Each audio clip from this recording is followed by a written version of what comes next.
Video में हम लोग कवर करने वाले हैं 2020 से 21 का बीएससी ऑनर्स एएमयू एंट्रेंस का हम लोग पीवाईक्यू सॉल्व करें। इससे पहले हमने बायोलॉजी के 5 to 8 ईयर्स के क्वेश्चंस कर लिए हैं। कल हम लोगों ने अपलोड कर दिए थे सारे, और आज हम केमिस्ट्री के अपलोड कर रहे हैं। तो सबसे पहले हम लोगों ने 2025 का कर लिया था, 2024 का कर लिया था, 3 का कर लिया था। ऐसे ही अब हम 2020 का करने वाले हैं सॉल्व। तो सिर्फ केमिस्ट्री इसमें होने वाली है। Let us begin.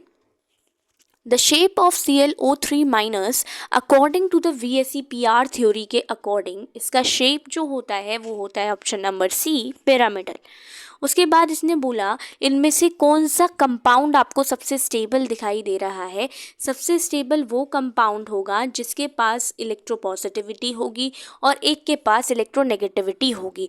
दोनों ही लिथियम इलेक्ट्रोपॉजिटिव होता है और इलेक्ट्रोनेगेटिव सबसे ज़्यादा फ्लोरीन होता है। तो ये दोनों मिलकर एक न्यूट्रल स्टेबल कंपाउंड बनाते हैं, तो इसलिए ऑप्शन सी हो जाएगा। 28 क्वेश्चन में ZR और HF के लिए बोल रहा है कि इनका equal atomic and ionic radii क्यों होता है। लेंथेनॉइड कॉन्ट्रैक्शन की वजह से होता है। ये तो किसी से भी पूछ लो बता देगा। ऑरेंज कलर क्यों होता है Cr2O72 माइनस का, क्यों होता है? Ligand to metal charge transition की वजह से होता है। क्वेश्चन नंबर 30 की बात कर लेते हैं। The least magnetic moment amongst the following is of. सबसे कम मैग्नेटिक मोमेंट उसका होगा जिसके अंदर डी सबशेल में 3D सबशेल में सबसे कम इलेक्ट्रॉन्स भरे हुए होंगे। जैसे कि if I talk about cobalt की बात करते हैं तो 3+ में तो 3D4 होंगे इसके अंदर। V3+ में वेनेडियम तो D0 है इसका, सबसे कम इसी के में ही होंगे। उसके बाद क्रोमियम में 2+ दे रखा है तो 3D2 हो जाएगा, और आयरन में 3D3 हो जाएगा। तो सबसे कम किस में है? V3+ में, यानी कि वेनेडियम में। तो ऑप्शन नंबर बी हो जाएगा। 31th क्वेश्चन की अगर हम बात करते हैं, ethyl Easter CH3 MgBr access में जब रिएक्ट करेगा तो प्रोडक्ट हमारा ऑप्शन नंबर ए बन जाएगा 31 का। बिथियोनॉल किस चीज़ का एग्जाम्पल है? Bithionol is an example for antiseptic. Question number 33 कह रहा है CaC2 + H2O अगर हम करेंगे तो ए प्रोडक्ट बनेगा और बी प्रोडक्ट बनेगा। बी प्रोडक्ट तो हमारा एल्काइल बनेगा, तो और किसी ऑप्शन में नहीं है, तो ऑप्शन नंबर ए हो जाएगा 33 का। 34 क्वेश्चन जो पूछ रहा है SnHCl के प्रेजेंस में NO2 लगेगा। पहले तो NO2 लग जाएगा और SnHCl क्या करता है, उसी को NH2 में चेंज कर देता है, तो ऑप्शन नंबर बी हो जाएगा। हमने किया है ये क्वेश्चन नंबर 34 सॉल्व।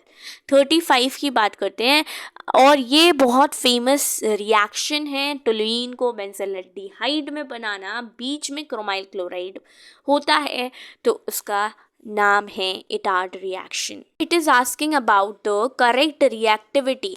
तो करेक्ट रिएक्टिविटी सबसे कम रिएक्टिव इससे होगा क्योंकि दोनों तरफ बल्कि ग्रुप्स फिनाइल लगे हुए हैं।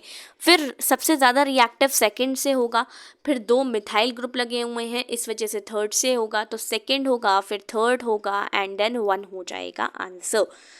ठीक है, सी ऑप्शन हो जाएगा 35 का। 36 का सी ऑप्शन हो जाएगा। 37 का ऑप्शन नंबर देखो कैसे आएगा। सी, ये PYQ लास्ट ईयर का भी हमने अभी करा था, तो उसमें भी देखा था CO2 जा कर के लग जाता है MgBr के साथ। पहले तो Mg लग जाएगा, फिर CO2 लग जाएगा जा कर के, और MgBr हट कर H लग जाएगा, तो ऑप्शन नंबर ए आ जाएगा 37 का। 38 क्वेश्चन क्या है? मिथाइल एल्कोहल को हम डिस्टिंग्विश कर सकते हैं इथाइल एल्कोहल से जिसके पास CH3O यूनिट होती है, वो हाइड्रोफॉर्म टेस्ट देता है, तो option number D. Question number 39 को किसी को आता भी नहीं होगा तो भी कर सकता है, बस उसको इतना पता होना चाहिए कि 4 इलेक्ट्रॉन का यूज़ किया जाता है। अब 2 ऑप्शन में 4 इलेक्ट्रॉन्स हैं, लेकिन यहाँ कैथोड पूछा जा रहा है, तो कैथोड क्या कराता है? रिडक्शन कराता है, तो रिडक्शन हमारी 39 का बी ऑप्शन में हो रहा है।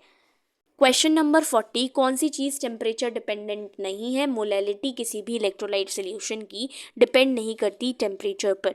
41th क्वेश्चन है, तो इसने बोला हाईएस्ट बॉइलिंग पॉइंट किसका है। हाईएस्ट बॉइलिंग पॉइंट उसका होगा जिसकी n की वैल्यू ज़्यादा होगी, यानी कि I की वैल्यू ज़्यादा होगी। n की वैल्यू सबसे ज़्यादा एल्युमिनियम नाइट्रेट की होगी। क्वेश्चन नंबर 42 में यहाँ पर हमको KIP दे रखा है, यानी कि K वाटर का दे रखा है। तो K वाटर हो गया बेसिकली 8.1 मल्टीप्लाई टू 10⁻⁻15। यही pH और POH हो जाएगा। मतलब इसका ही अगर मैं रूट निकाल लूँगी तो मुझे pH निकल आएगा, H+ आयंस निकल आएंगे यहाँ से मुझे इसका रूट निकालने से। उसके बाद हम pH is equals to minus log H positive लगाएंगे, जो कि आ रहा है 7.046। तो ऑप्शन नंबर सी इसका आ जाएगा बिटवीन 7 एंड 8। एग्जैक्ट 7 तो आ नहीं रहा है। हमसे KSP दे रखा है सिल्वर क्रोमेट का। तो सिल्वर क्रोमेट को कैसे लिखेंगे, Ag2CrO4। तो 2 मॉलिक्यूल सिल्वर के हैं और एक इसका है, तो इसका स्क्वायर करना पड़ेगा और इसका कुछ भी नहीं करना पड़ेगा। तो 4s³ के सामने अगर हम इसको रख देंगे, s निकाल लेंगे फिर हम यहाँ से, जो कि ऑप्शन नंबर बी आ जाएगा। इनमें से कौन सा रिएक्शन है जो स्टैंडर्ड एंथैल्पी ऑफ फॉर्मेशन के लिए है। तो स्टैंडर्ड एंथैल्पी ऑफ फॉर्मेशन के लिए जब 1 मोल बन रहा होता है, कितने भी मोल ऑफ रिएक्टेंट हो, तो ऑप्शन नंबर ए आ जाएगा। Most probable velocity of gas molecules is velocity possessed bye highest fraction of total number of molecules. मान लो रेट रिएक्शन दे रखा है 10 डिग्री राइज के लिए, तो डेल्टा टी अपॉन में टी फॉर्मूला होता है। जैसे कि डेल्टा टी हमको 50 जाना है और 10 डिग्री राइज हो रहा है, तो एन की वैल्यू यहाँ से आ जाती है 2⁵ करेंगे, यानी कि 2⁵n करेंगे तो 2⁵ क्या होता है, बी। मोल ATM kelvin inverse mole inverse में न्यूमेरिकल वैल्यू फॉर आर क्या होती है, 0.0821 होती है, जो कि बैठ रहा है ऑप्शन नंबर बी।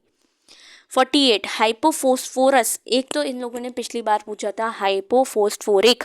फोस्फोरिक है तो H2P4O6 H4P2O6 होगा। हाइपोफोस्फोरिक है H4P2O6। हाइपोफोस्फोरस है तो H3PO2 हाइपोफोस्फोरस क्या है, H3PO2। तो यहाँ पर +1 ऑक्सीडेशन स्टेट इसकी आ जाएगी। इसमें बॉन्ड सीक्वेंस पूछा है, तो सबसे ज़्यादा बॉन्ड ऑर्डर इसका होगा क्योंकि इसका होता है 2.5, तो सबसे ज़्यादा इसी का ही है और एक ही ऑप्शन में है।